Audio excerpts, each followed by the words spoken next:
السلام عليكم ورحمة الله وبركاته. الحمد لله نحمده ونصلي على رسوله الكريم، أما بعد فقد قال الله تعالى في القرآن الكريم وفي الفرقان المجيد: أعوذ بالله من الشيطان الرجيم بسم الله الرحمن الرحيم. قال الله تعالى في القرآن الكريم: ألم تر أن الله سخر لكم ما في السماوات وما في الأرض فأسبغ عليكم نعمه ظاهرة وباطنة ومن الناس من يجادل في الله بغير علم ولا هدى ولا كتاب منير. صدق الله العلي الكريم. وقال نبينا صلى الله عليه وسلم عن عبد الله بن عباس أن رسول الله صلى الله عليه وسلم قال لعمه العباس: يا عمي أكثر الدعاء بالعافية. صدق رسول الله صلى الله عليه وسلم. அளவற்ற பொருளாளரும் நிகரற்ற அன்புடையவருமாகிய ஏக இறைவன் எல்லாம் வல்ல அல்லாஹ்வின் திருநாமத்தை போற்றி புகழ்ந்தவனாகவும், மேலும் சாந்தியும் சமாதானமும் நம்முடைய கண்மணி நாயகம் ரசூல் கரீம் ஸல்லல்லாஹு அலைஹி வஸல்லம் அன்னார் மீதும் அன்னாரின் குடும்பத்தார்கள் மீதும் அன்னாரின் அனைச்சுவற்றை அப்படியே பின்பற்றி வாழ்ந்து வந்த உத்தம சத்திய சஹாபாக்கள், தாபீங்கள், தபா தாபீங்கள், குறிப்பாக இங்கு அமர்ந்து நல்லுபதேசங்களை செவிமடுத்து கேட்டுக்கொண்டிருக்கக்கூடிய நம் அனைவரின் மீதும் அல்லாஹ்வின் சாந்தியும் சமாதானமும் என்றென்றும் குறையின்றி நின்று நிலவட்டுமாக ஆமீன். கண்ணியமிக்க அல்லாஹ்வின் நல்லடியார்களே, சிறப்பான இந்த ஜும்மாவுடைய நாளில் அல்லாஹ்வுடைய கட்டளைக்கு கட்டுப்பட்டவர்களாக நபி ஸல்லல்லாஹு அலைஹி வஸல்லம் அவர்களுடைய கட்டளைக்கு அடிபணிந்தவர்களாக நாம் இங்கே வருகை தந்திருக்கிறோம். இந்த ஜும்மாவிற்காக வேண்டி அல்லாஹ் எந்தெந்த நன்மைகளை தயார்படுத்தி வைத்திருக்கிறானோ, நபி அவர்கள் எந்தெந்த குர்பானியுடைய நன்மையை நமக்கு அறிவித்து தந்தார்களோ அந்த அத்துணை நன்மைகளையும் அல்லாஹ் நம் அனைவருக்கும் முழுவதுமாக வழங்கி அருள்புரிவானாக. ஆமீன். கண்ணியமிக்க அல்லாஹ்வின் நல்லடியார்களே, நம் வாழக்கூடிய இந்த உலக வாழ்க்கை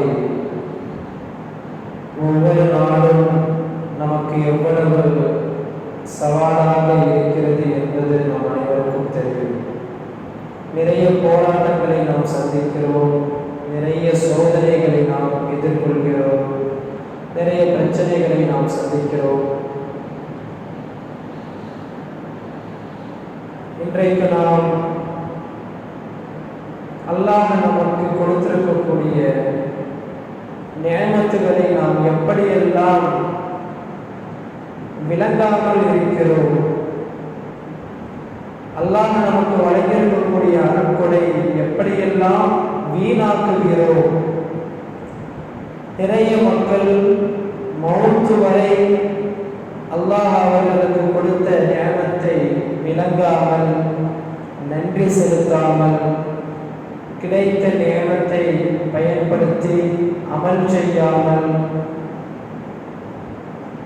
நியமத்தை முழுவதுமாக வீணாக்கக்கூடிய முஸ்லிம்கள் தான் இன்றைக்கு அதிகமாக இருக்கிறார்கள். அல்லாஹ் நமக்கு வழங்கியிருக்கக்கூடிய நியமத்தை அடிப்படை நியமத்தாக 3 நியமத்துகளை நாம் பிரித்தெடுக்கலாம். நியமத்துகளில் அடிப்படை நியமத் என்று பார்த்தால் இந்த 3ஐ நாம் சொல்லலாம். ஒன்று தீனுல் இஸ்லாம், அல்லாஹ் நமக்கு வழங்கியிருக்கக்கூடிய இந்த மார்க்கம். இரண்டாவது அல் ஆஃபியத், ஆரோக்கியம், அல்லாஹ் நமக்கு கொடுத்திருக்கக்கூடிய இந்த ஆரோக்கியம், இது இரண்டாவது நியமத். மூன்றாவது அல் மால், செல்வம், பொருளாதாரம். தீனுல் இஸ்லாம், ஆஃபியத், அல் மால், இந்த 3ம் அல்லாஹ் நமக்கு வழங்கியிருக்கக்கூடிய அடிப்படை நியமத்துக்கள். தீனுல் இஸ்லாம், இந்த நியமத்து நமக்கு இல்லை என்று சொன்னால் அல்லாஹ் நமக்கு கொடுத்திருக்கக்கூடிய மற்ற எல்லா நியமத்துக்களும் பலனற்றதாக ஆகும். இன்றைக்கு ஈமானுடைய பாக்கியம் இல்லாமல் மற்ற எல்லா நியமத்துகளும் கொடுக்கப்பட்ட மக்களை நாம் பார்க்கலாம். அவங்களுக்கு நல்ல அறிவு இருக்கும், நல்ல பதவியில் இருப்பாங்க, நல்ல பொருளாதாரம் இருக்கும், நல்ல சம்பாத்தியம் இருக்கும். எல்லாம் இருந்தும் ஒரே ஒரு நியமத், தீனுல் இஸ்லாம் என்கிற நியமத் இல்லை என்று சொன்னால் அவருடைய மறு உலக வாழ்க்கை என்பது கேள்விக்குறியாகிவிடும். அவர் உலகத்தில் அனுபவித்த அத்துணை நியமத்துகளும் ஒட்டுமொத்தமாக வீணாகிவிடும். இதுவே ஒரு மனிதருக்கு தீனுல் இஸ்லாம் இருக்கிறது, ஆனால் இரண்டாவது நியமத், அடிப்படை நியமத் ஆஃபியத் இல்லை என்று சொன்னார். தீனுல் இஸ்லாம் இருக்கு, முஸ்லிமா இருக்காரு, நல்ல பொருளாதாரம், செல்வ செழிப்பு அல்லாஹ் அவருக்கு கொடுத்துள்ளார். ஆனால் ஆஃபியத்துங்கிற நியமத்து மட்டும் அவருடைய வாழ்க்கையில இல்லை என்று சொன்னால் இதுவும் அவருடைய வாழ்க்கையை கசப்பானதாக ஆக்கிவிடும். தீனுல் இஸ்லாம், முஸ்லிமா இருக்காரு, பொருளாதாரம் இருக்கும், ஆனாலும் அவரால் ஆரோக்கியம் இல்லாமல் போனதினுடைய விளைவு அவரால் அமல் செய்யவும் முடியாது. அல்லாஹ் அவருக்கு வழங்கியிருக்கக்கூடிய அந்த பொருளாதாரத்தை அனுபவிக்கவும் முடியாது. இதுவே ஒரு மனிதருக்கு தீனுல் இஸ்லாம், ஈமானுடைய பாக்கியமும் இருக்கிறது, அல் ஆஃபியத், ஆரோக்கியமும் அவருக்கு இருக்கு. ஆனால் மூன்றாவது நியமத், செல்வம், பொருளாதாரம் இல்லை என்று சொன்னால் இதுவும் அவருடைய வாழ்க்கையில் இருந்து மகிழ்ச்சியை எடுத்துவிடும். தீனுல் இஸ்லாம்ல இருப்பாரு, ஆரோக்கியம் இருக்கும், ஆனால் பொருளாதாரம் இல்லை என்று சொன்னால் அவருடைய வாழ்க்கை வறுமையை நோக்கி செல்லும். நபி ஸல்லல்லாஹு அலைஹி வஸல்லம் அவர்கள் ஏழ்மையை நேசித்தார்கள், ஆனால் வறுமையை நேசிக்கவில்லை. ஏழ்மை என்பது வேறு, வறுமை என்பது வேறு. அதாவது அடுத்தவர்களிடத்திலே நாம் கையேந்தி வாழக்கூடிய ஒரு நிலைதான் வறுமையுடைய சூழல். இப்படிப்பட்ட அந்த சூழலை குறித்து நீங்கள் பாதுகாப்பு தேடுங்கள் என்று கூட நபி ஸல்லல்லாஹு அலைஹி வஸல்லம் அவர்கள் சில துஆக்களை நமக்கு கற்றுத் தந்துள்ளார்கள். ஆக இஸ்லாம் நமக்கு வழங்கியிருக்கக்கூடிய அடிப்படை 3 நியமத்துகள், தீனுல் இஸ்லாம், ஆஃபியத், ஆரோக்கியம், மூன்றாவது அல் மால், பொருளாதாரம். இந்த 3 அடிப்படை நியமத்துகள் தான் நியமத்துகள் ஒட்டுமொத்தமாக அல்லாஹ் வழங்கியிருப்பதில் மிக முக்கியமானவை. ஆனால் இந்த 3 நியமத்துகளையும் நாம் எவ்வளவு அலட்சியப்படுத்துகிறோம், விளங்காமல் இருக்கிறோம், கிடைத்தும் வீணாக்குகிறோம் என்பதுதான் இங்கே நாம் புரிந்து கொள்ளக்கூடிய செய்தி. அதுதான் அதிலும் குறிப்பாக இந்த ஆஃபியத், ஆரோக்கியம் என்கிற அந்த விஷயத்தில் இன்றைக்கு உம்மத் எவ்வளவு பலகீனமாக இருக்கிறது என்பதைத்தான் நாம் இப்ப இருக்கக்கூடிய இந்த சூழலில் நினைவு கூற கடமைப்பட்டிருக்கிறோம். எங்கு பார்த்தாலும் ஒரு வைரஸுடைய பயம், உலக நாடுகளை அச்சுறுத்தக்கூடிய ஒரு வைரஸ், இப்படி ஒரு உலகமே பயப்படக்கூடிய ஒரு நோய், அடுத்து நம்முடைய குடும்பத்தில் வாராந்திர நோயாளிகள், மாதாந்திர நோயாளிகள், இது ஒரு பக்கம் நம்முடைய பிரச்சனை. ஆரோக்கியம் இல்லாமல் ஆரோக்கியத்தை உலக நாடே இன்றைக்கு எதிர்பார்க்கக்கூடிய ஒரு சூழல் ஒரு பக்கம். தினசரி நம்முடைய குடும்ப வாழ்க்கையில் சர்க்கரை வியாதியால, கொலஸ்ட்ரால், பிபி பிரச்சனையினால, கிட்னி டயாலிசிஸ் வாரம் செய்யக்கூடிய நோயாளிகள், இப்படி நம்முடைய குடும்பத்தில் ஆரோக்கியத்திற்காக வேண்டி இயங்கக்கூடிய, அது இல்லாமல் கஷ்டப்படக்கூடிய முஸ்லிம்கள் இன்றைக்கு அதிகம். ஏன் இப்படி ஒரு சூழல்? எங்கு பார்த்தாலும் சரி, எல்லா குடும்பத்திலேயும் இந்த பிரச்சனை உள்ளவர்கள் இருப்பார்கள். நிரந்தர நோயாளிகள், வாரம் ஒரு முறை மருத்துவமனை கட்டாயம் சென்றாக வேண்டும் என்கிற நோயாளிகள், மாதம் ஒரு முறை மருந்து வாங்கியே ஆக வேண்டும் என்கிற நோயாளிகள். ஏன் இப்படி ஒரு சூழல்? இதற்கு முன்னால் நாம் கடந்து வந்த நம்முடைய முன்னோர்களுடைய வாழ்க்கையிலும் சரி, சஹாபாக்களுடைய வாழ்க்கையிலையும் சரி, இப்படி ஒரு நிலை இருந்தது கிடையாது. நோய் வரும் போகும். ஆனால் இன்றைக்கு வரக்கூடிய நோய்கள் எல்லாமே நம்மிடத்தில் முழுவதுமாக தங்கிவிடுகிறது. சர்க்கரை வியாதி வந்துச்சுன்னு சொன்னால் கடைசி வரை, மௌத்தாகும் வரை அவர் மருந்து சாப்பிட்டுக் கொண்டுதான் இருக்க வேண்டும். கிட்னி பிரச்சனை, டயாலிசிஸ் ஒருத்தர் செய்தாலும் சொன்னால் மவுத் வரை அவர் செஞ்சுக்கிட்டே தான் இருக்கணும். அதுல இருந்து மாற்று தீர்வுங்கிறது. தவறு எங்கே நடக்கிறது என்று சொன்னால், இந்த ஆஃபியத் என்று சொல்லக்கூடிய அந்த ஞானத்தை, அல்லாஹ் நமக்கு வழங்கியிருக்கக்கூடிய ஞானத்தை இன்னும் நாம் சரியா புரியாமல் இருக்கோம். நாம விளக்கி வச்சிருக்கிறது என்ன தெரியுமா? ஆரோக்கியம் அப்படிங்கிறது நல்ல உணவை தேர்ந்தெடுத்து சாப்பிட்டா போதும், ஆரோக்கியம் கிடைச்சிடும். நல்ல சுகாதாரமான சுற்றுச்சூழலை உருவாக்கிட்டா போதும், ஆரோக்கியம் நமக்கு ஆஃபியத்து கிடைச்சிடும். மருத்துவர்கள் சொல்ற மாதிரி நல்ல முகமூடி, அந்த மாஸ்க்லாம் போட்டுக்கிட்டு, வெளியில் போகும்போது ஹெல்மெட்லாம் போட்டுக்கிட்டு, சரும பிரச்சனையிலிருந்து பாதுகாக்க மருத்துவர்கள் என்னென்ன மருந்துகள்லாம் பயன்படுத்த சொல்றாங்களோ அதெல்லாம் ஃபாலோ பண்ணி நல்ல ஆரோக்கியமான உணவுகளை எடுத்து, ஃப்ரூட்ஸ், காய்கறி, கீரை இப்படியெல்லாம் உட்கொண்டால் நமக்கு ஆரோக்கியம் கிடைத்துவிடும் அப்படின்னு நாம இன்னைக்கு நம்புறோம். இது ஆரோக்கியத்திற்கான ஒரு காரணம் தானே தவிர, இதை நாம் முழுமையாக பின்பற்றி விட்டால் நிச்சயம் ஆரோக்கியம் நமக்கு கிடைத்துவிடும் என்பது கிடையாது. ஏனென்றால் ஆரோக்கியம் என்பது, ஆஃபியத் என்பது அல்லாஹ் நமக்கு தரக்கூடிய ஞானத்தை. அது அல்லாஹ்விடத்திலே நாம் கேட்க வேண்டும். அல்லாஹ் நமக்கு வழங்கியிருக்கக்கூடிய ஞானத்திற்கு நன்றி செலுத்த வேண்டும். அந்த ஆஃபியத் அல்லாஹ் நமக்கு கொடுத்திருக்கிறான்னு சொன்னால் அதுக்காக அல்லாஹ்விடத்திலே நாம் நன்றி செலுத்த வேண்டும். மூன்றாவது தான் நாம் செய்யக்கூடிய முயற்சிகள். நல்ல உணவுகளை தேர்ந்தெடுத்து சாப்பிட்றது, அல்லாஹ் சொல்ற மாதிரி செய்யமான உணவுகளை தேர்ந்தெடுத்து சாப்பிட்றது, நல்ல சுற்றுச்சூழலை ஆரோக்கியமா சுகாதாரமா வைத்துக் கொள்வது, இதுவெல்லாம் மூன்றாவது முயற்சிகளுடைய விஸ்தவம். இன்னைக்கு நாம செய்யக்கூடிய தவறு வெறும் முயற்சிகளை மட்டும் நாம செய்யறோம். அல்லாஹ்விடத்தில் கேட்கிறது இன்னைக்கு நாம விட்டுட்டோம்.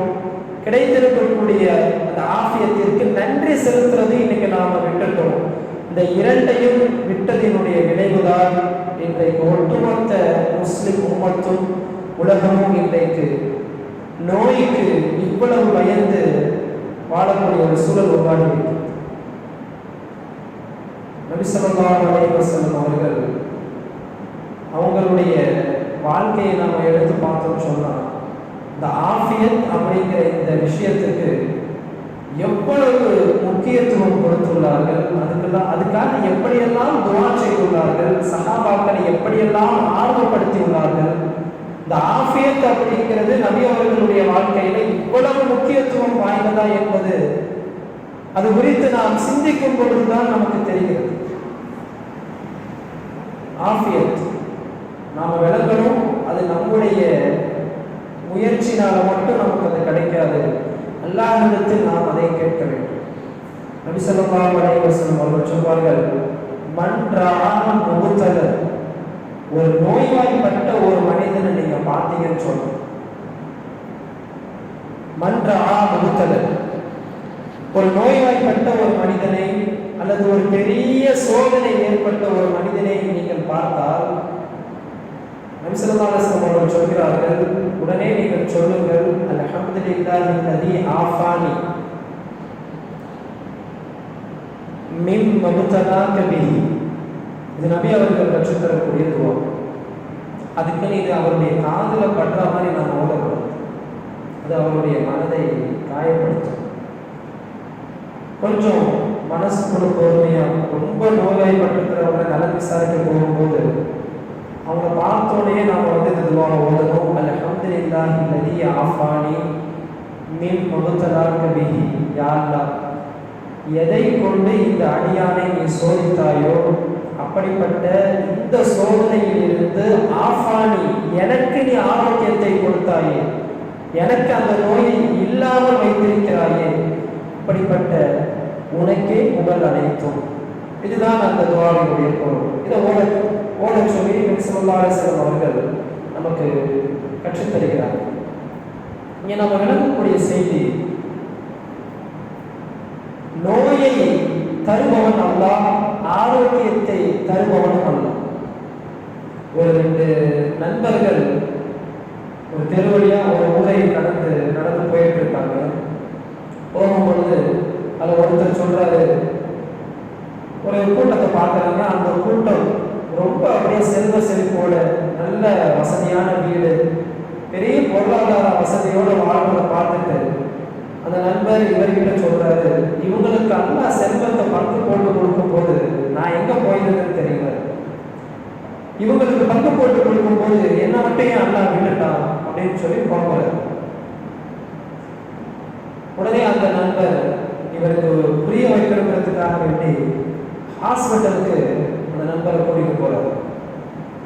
கூட்டிட்டு போயிட்டு அங்க ரொம்ப நோயில கஷ்டப்படக்கூடிய நோயாளிகள் படுத்து கிடக்கிறத பார்த்துட்டு, இப்ப சொல்லுப்பா அதே வார்த்தைய அப்படின்றாரு. இவங்களுக்கு நோயை பங்கு போட்டு தரும் பொழுது என்னை ஏன் அல்லாஹ் விட்டுட்டான் இப்ப நீ சொல்லுவியான்னு கேட்பார். அப்பொழுதுதான் அவருக்கு விளங்கும், அல்லாஹ் நமக்கு ஆரோக்கியத்தோடு அல்லாஹ் நம்மை வாழ வைத்திருப்பது அல்லாஹ் நமக்கு ஒரு மிகப்பெரிய, அல்லாஹ் செய்த ஒரு மிகப்பெரிய ஒரு கிருபை.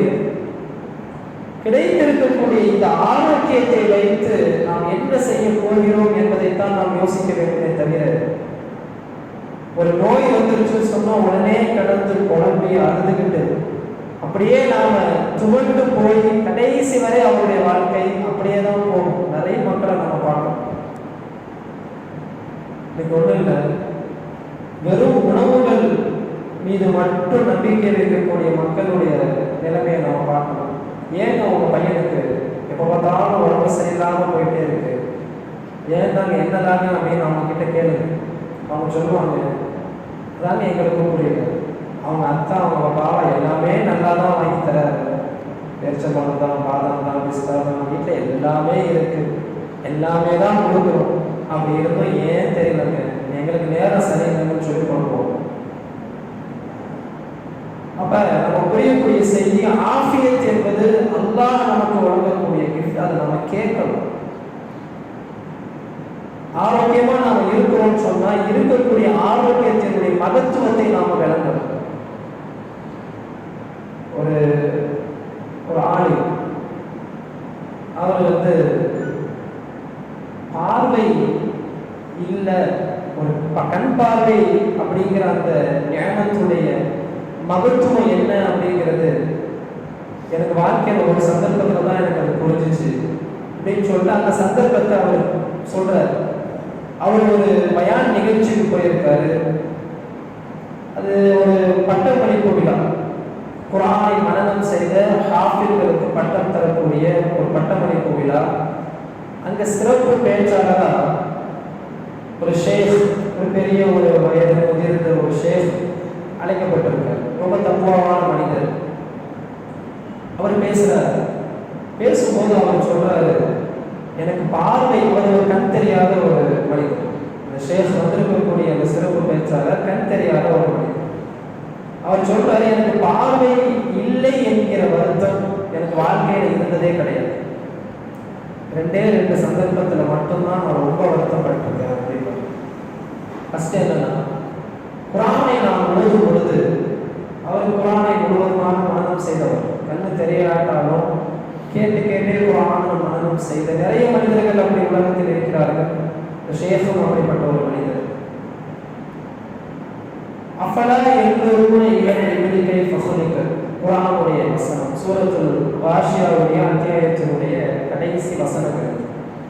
அல்லாஹ் அதில் என்ன சொல்றானா, ஒட்டகத்தை நாம் எப்படி படைத்திருக்கிறோம் என்று நீங்கள் பார்க்கவில்லையா? வானத்தை எப்படி உயர்த்திருக்கிறோம் என்பதை நீங்கள் பார்க்கவில்லையா? மலையை எப்படி நாம் நட்டு வைத்துள்ளோம் என்பதை நீங்கள் பார்க்கவில்லையா? பூமியை எப்படி நாம் விரித்து வைத்திருக்கிறோம் என்பதை நீங்கள் பார்க்கவில்லையா? அல்லாஹ் தொடர்ந்து பார்க்கவில்லையா என்று அல்லாஹ்வுடைய அந்த வசனங்களை படிக்கும் பொழுது அங்கேதான் நான் வருத்தப்பட்டேன். என்னுடைய ரப்பு அவன் படைத்த படைப்புகளை பார்க்கவில்லையா என்று கேட்கிறார். எனக்கு கண் பார்வை இருந்திருந்தால் என் ரப்புடைய படைப்புகளை பார்த்து நான் அவனை புகழ்ந்திருப்பேன். அப்போதான் நான் வாழ்க்கையிலே வருத்தப்பட்டேன். எனக்கு அழகான மனைவி இருக்கு, பிள்ளைங்க இருக்காங்க, தாய் தந்தை இருக்கு, நல்ல வசதியான வாழ்க்கை இருக்கு. இதையெல்லாம் பார்க்கவில்லை என்கிற வருத்தம் அவருக்கு கிடையாது. அவர் வருத்தப்பட்ட ஒரே விஷயம், குர்ஆனுடைய அந்த அத்தியாயத்தின் மூலம் என்னுடைய ரப்புடைய படைப்புகளை என்னால் பார்க்க முடியவில்லை என்று அவர் வருத்தப்படுகிறார். இன்னைக்கு நமக்கு கண் பார்வை இருக்கு, அதை வைத்து எந்த அளவிற்கு அல்லாஹ்வுடைய படைப்புகளை பார்த்து நாம் அல்லாஹ்வை புகழ்கிறோம். உலகத்திலேயே 3 விஷயத்துக்கு பார்த்தாலே நமக்கு நன்மை. ஒன்று காபாவின் நேரில் நாம் பார்ப்பதற்கே நமக்கு நன்மை எழுதப்படும். 2வது நம்முடைய பெற்றோர்கள். ஒன்றும் இல்லை, அவங்கள புன்முறுவலோட சிரித்த முகத்தோடு அவங்களை பார்த்தாலே நமக்கு நன்மை. 3வது குர்ஆனை பார்ப்பதற்கே நமக்கு நன்மை எழுதப்படும். உலகத்திலேயே பார்த்துட்டு இருக்கிறதுக்கே நமக்கு நன்மை கிடைக்கக்கூடிய 3 விஷயங்கள் இருக்குது. ஆனால் கண் பார்வை என்கிற இந்த ஆஃபியத், இந்த ஆரோக்கியம் நமக்கு இருந்தும் இன்னைக்கு நாம் என்ன செய்யணும்? இந்த பார்வையால எந்த அளவிற்கு அல்லாஹ்விற்கு நாம் புகழ்கிறோம், எந்த அளவிற்கு நன்றி செலுத்துகிறோம் என்பதைத்தான் நாம் யோசிக்க கடமைப்பட்டிருக்கிறோம். எனவே இருக்கக்கூடிய ஆரோக்கியத்தை வைத்து அல்லாஹ்விற்கு நாம் நன்றி செலுத்துவதுதான் ஒரு முஃமினுடைய கடமை. ஒரு பெரியார் ஒருத்தர் ஒரு நோயாளியை நலன் விசாரிக்க போயிருந்தார். அவருக்கு பெரிய வீடு இருக்கும், பார்த்துக்கிறதுக்கு எல்லாம் சுற்றி நிறைய பேர் இருப்பாங்க. இவர் போய் நலன் விசாரிக்கும் போது அவர் தேடி அழுவார். ஏங்க அழுவுறீங்க? எனக்கு இவர் நோய் நல்லா கொடுத்துட்டாங்க, நல்லா தாங்கவே முடியலன்னு சொல்லிட்டு அப்படியே அழுதுட்டே இருப்பார். இப்போ அந்த பெரியார் சொல்வார், உங்களுக்கு நல்ல அழகான ஒரு வீடு, இந்த நோயிலேயும் உங்களை கவனித்துக் கொள்ள சுத்தி இத்தனை பேர் இருக்காங்க. ஆனால் இது இல்லாம எத்தனையோ பேர் நோயோட சரியான வீடு இல்லாம குளிர்ல ரோட்டு ஓரத்துல அந்த நோயோடே கஷ்டப்படக்கூடிய மக்கள் இருக்காங்க. இன்னும் சில பேர் வீடு இருக்கும், நோயாளியா இருப்பாரு, ஆனா ஒரு தண்ணி கேட்டா கொண்டு வந்து கொடுக்கறதுக்கு ஒரு நாள் இவ்வளவு ஆள் இருக்காது. அப்படி எத்தனையோ நோயாளிகள் இருக்காங்க. இப்படிப்பட்ட நோயாளிகளுக்கு மத்தியில் பார்த்துக்கிறதுக்கு நல்ல மனிதர்கள், இந்த நோயிலையும் ஓய்வெடுக்க நல்ல வீட்டை அல்லாஹ் உங்களுக்கு கொடுத்துள்ளார். இதை கண்டு நீங்கள் மகிழ்ந்து அல்லாஹ்வுக்கு நன்றி செலுத்தாம இப்படி அழகது ஒரு முஃமினுக்கு அழகல்ல என்று இந்த பெரியார் நலன் விசாரிக்க சென்ற அந்த பெரியார் அறிவுரை சொல்லிக்கிறோம். இதுதான் வாழ்க்கையினுடைய புரிதல். எப்படிப்பட்ட சூழலிலேயும் அழுவதோ புலம்புவதோ ஒரு முஃமினுடைய அழகல். இந்த சூழலில் அல்லாஹ் நம்மை எப்படி வைத்துள்ளார் என்று நம்மை விட பாதிக்கப்பட்ட அந்த மக்களை பார்த்து அல்லாஹ்விற்கு நாம் நன்றி செலுத்த வேண்டும். அல்லாஹ்வை நாம் புகழ வேண்டும். அதுதான் ஒரு முஃமினுடைய கடமை. ஆஃபியத்தை அல்லாஹ்விடத்தில் அதிகமாக கேட்க வேண்டும். இன்னைக்கு துஆல ஆஃபியத் அப்படிங்கிற ஒரு விஷயத்தை நம்ம கேட்கறதே இல்லை. என் பாவத்தை மன்னிச்சது, எனக்கு இது வேணும் அது வேணும், பொருளாதாரம் இப்படி வேணும் அப்படி வேணும், கடன் அடையணும், இப்படி எவ்வளவோ விஷயங்கள் நாம் அல்லாஹ்விடத்தில் துஆ செய்யணும். அதனால ஆஃபியத் அது அல்லாஹ்விடத்தில் அதிகமாக கேட்க வேண்டும். ஒன்றும் இல்லை, ஒரு நபி ஸல்லல்லாஹு அலைஹி வஸல்லம் அவங்களுடைய காலத்தில் ஒரு சஹாபி நோய்வாய்ப்பட்டுருவார். நபி ஸல்லல்லாஹு அலைஹி வஸல்லம் போய் நலன் விசாரிக்க போவோம். போனால் அந்த சஹாபி ரொம்ப உடல் மெலிஞ்சு, நோயினால ரொம்ப உடல் மெலிஞ்சு, பார்க்கவே ரொம்ப பரிதாபமாக இருக்கும்.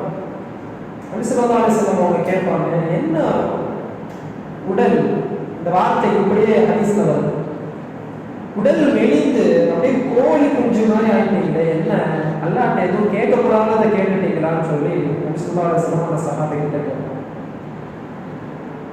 அப்போ அந்த சஹாபி சொல்றாரு, ஆமா யா ரசூலல்லாஹ், அல்லாஹ் கிட்ட நான் இப்படி துஆ செஞ்சேன், யா அல்லாஹ் நாளைக்கு மறுமையில எனக்கு நீ தண்டனை கொடுப்பதா இருந்தா அதுக்கான தண்டனையை உலகத்திலேயே எனக்கு கொடுத்துருன்னு நான் அல்லாஹ்ட்ட துஆ செஞ்சேன்.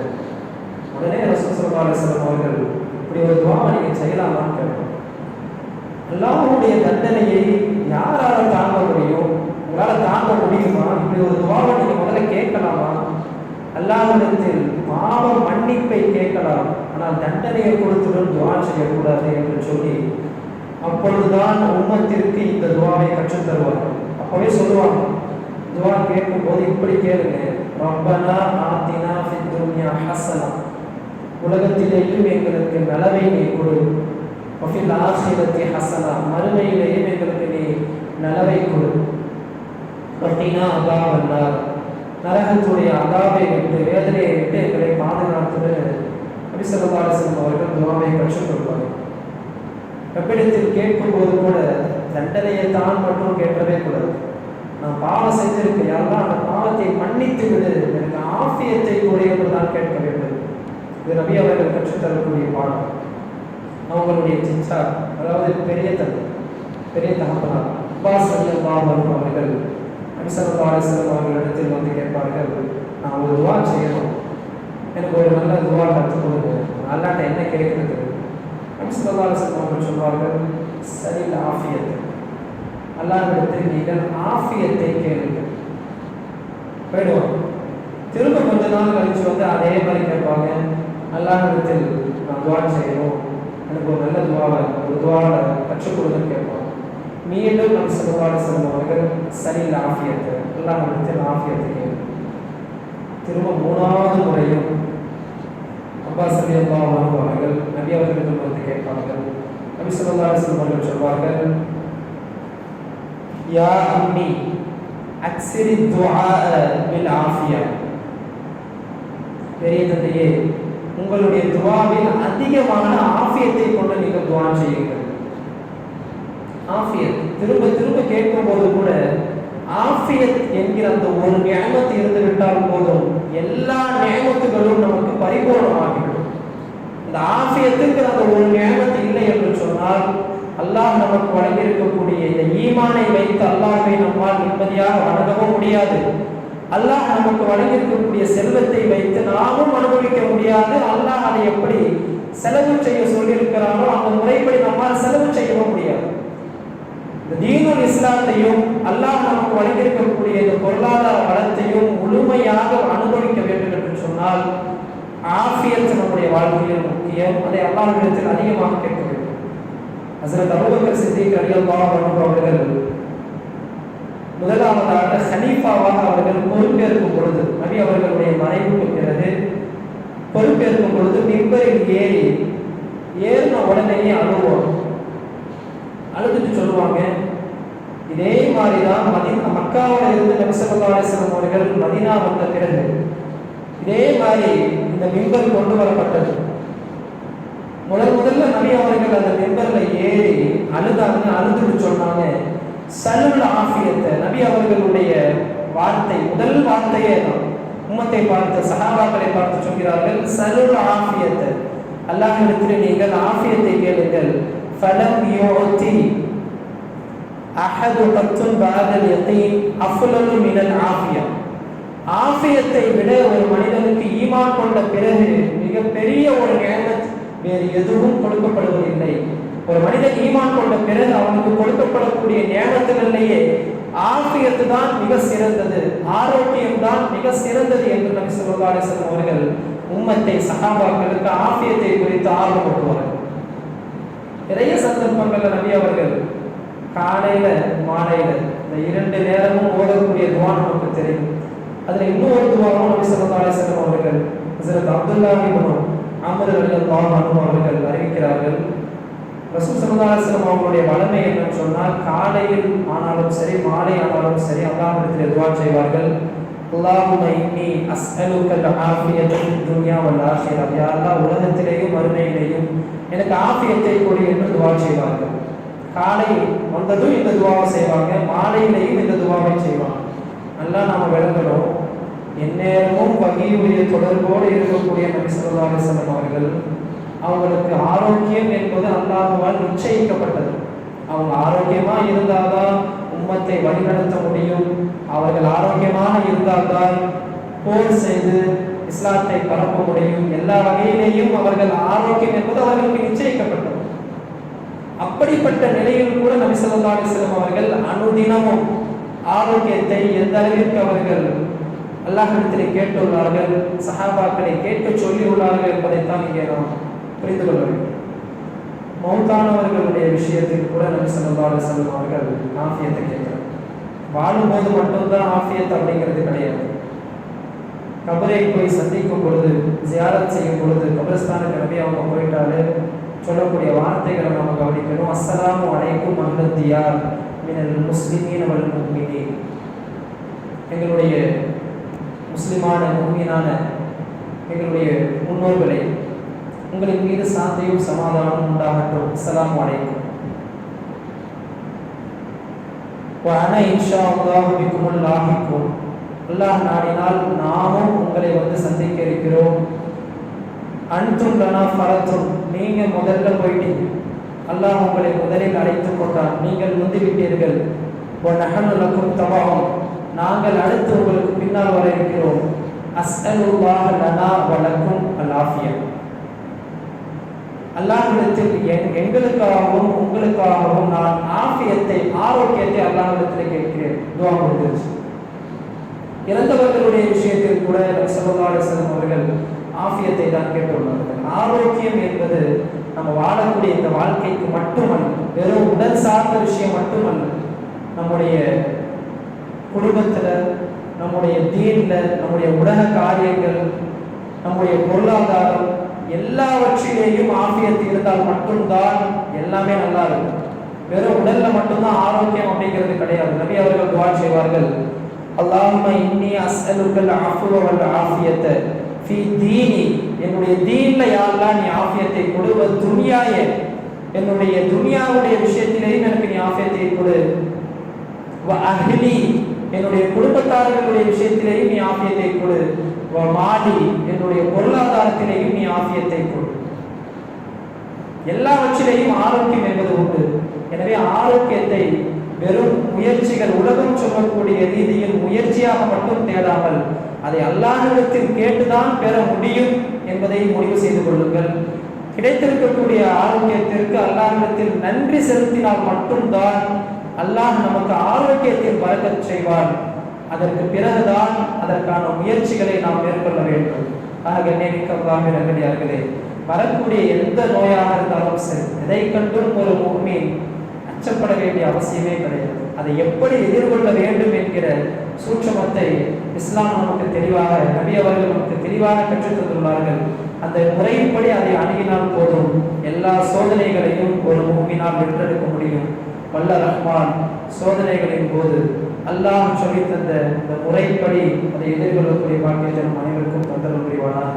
வாசிர் தாவானா அல்ஹம்துலில்லாஹி ரப்பில் ஆலமீன். அஸ்ஸலாமு அலைக்கும் வரஹ்மத்துல்லாஹி வபரகாத்துஹு.